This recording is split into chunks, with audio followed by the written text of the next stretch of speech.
পরে এদের বেটিটা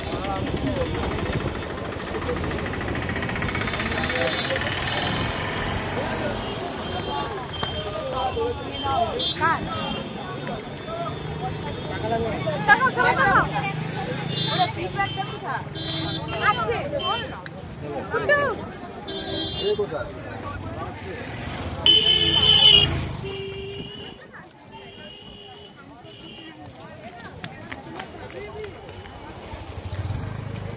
সবাইকে দেখা যাচ্ছে,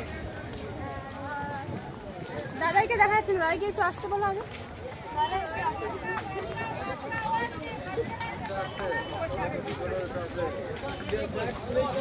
আমার সুন্দরী ছোট দিদি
ভিডিওটা দেখে বুঝতেই পেরে গেছো আমরা উদয়পুর বিচে এসেছিলাম। প্রত্যেক বছর তোমার দাদা বাচ্চাদেরকে নিয়ে আসতো, এখন তো আর তোমার দাদা নেই, তাই জন্য আমাকে ওদেরকে নিয়ে আসতে হবে। প্রত্যেকটা দায়িত্বই আমার উপরে রেখে সে চলে গেছে।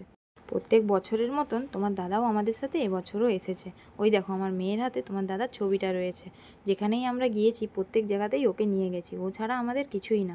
গিয়ে দুটো টেবিল নিয়েছিলাম, একটাই আমরা আর বাচ্চারা ছিল, আর একটাই ছেলেরা ছিল, মানে বাপি, বোন জামাই আর আমার একটা মামা গিয়েছিল তারা। টেবিলে ছিল কাঁকড়া, pomfret, Lay's, Kurkure, Thums Up, Maaza. আর ছেলেদের মতন খাবার ছিল। ওখান থেকে বেরিয়ে হোটেলে খেয়ে আবার লজে ফিরলাম।